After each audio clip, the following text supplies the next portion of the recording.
Israel is bombing Rafa as we speak. It's happening right now, okay?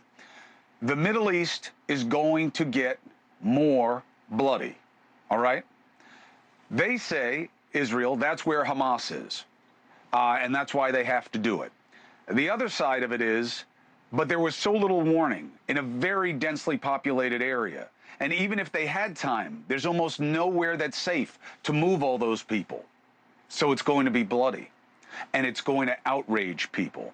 The Middle East conflict will get worse. We're going to talk to a policy expert in a moment, and then get takes from former Hawaii Congresswoman Tulsi Gabbard and the one and only Geraldo Rivera. But know this, Israel bombing in Rafa is going to kill any ceasefire deal, or some will say, no, Cuomo, it will actually make one happen.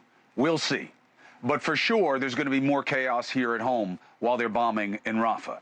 Now, I still want to know why the deal on the table isn't Hamas, return all the hostages, and then Israel, you have leverage to tell them to pull back because they got their people back, okay?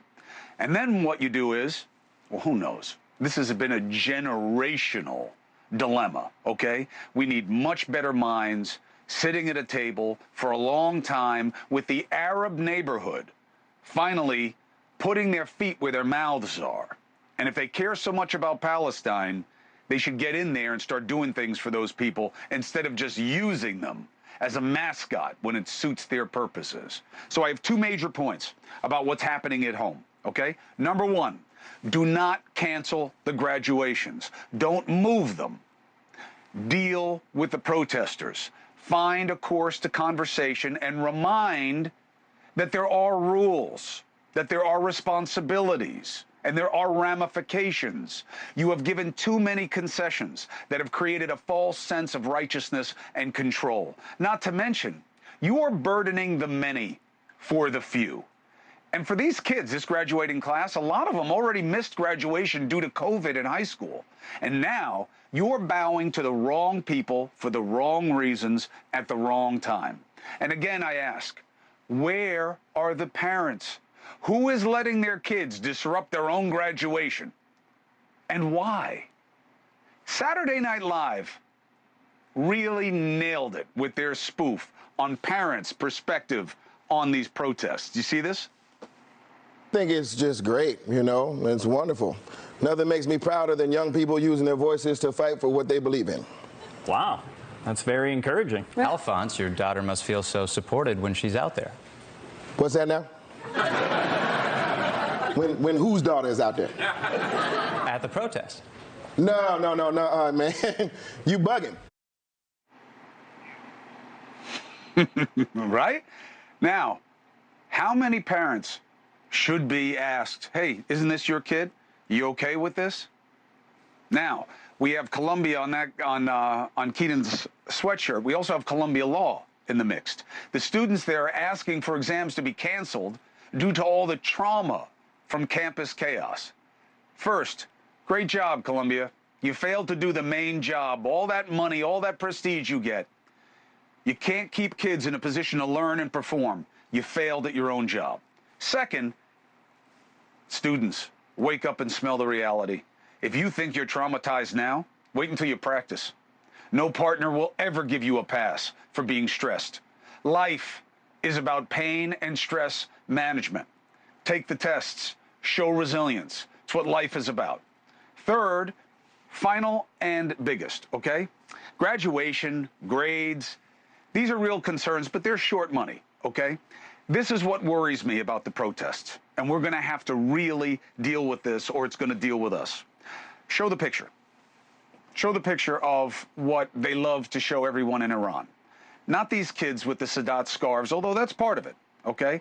I'm not worried about the protests themselves. This is the image that I want you to focus on, okay?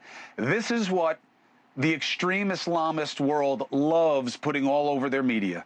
White people, Americans specifically, because there are plenty of white Muslims, by the way, but white American non-Muslims prostrate before them.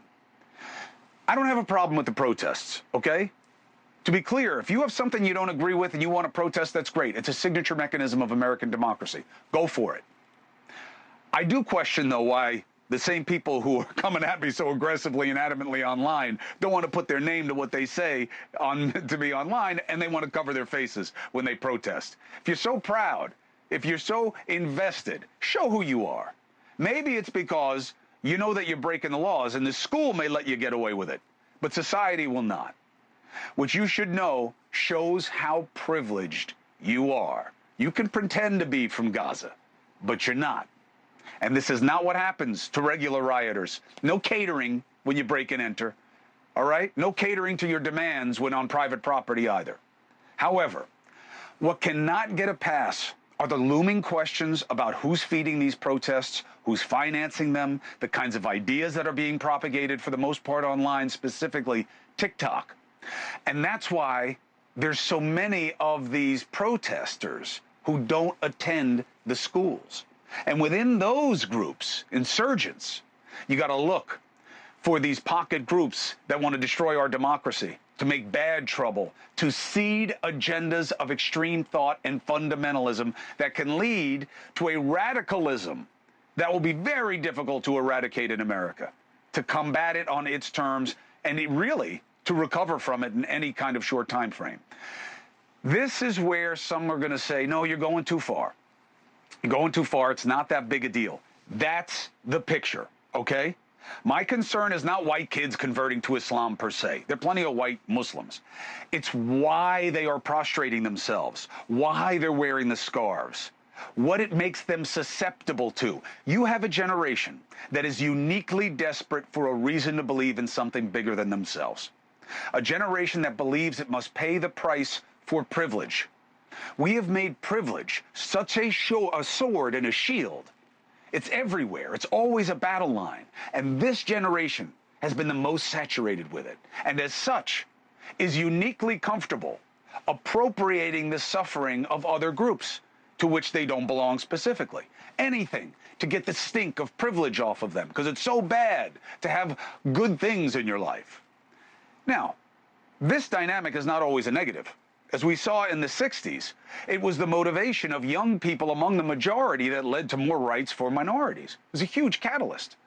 We often need members of the powerful to help those being denied equality.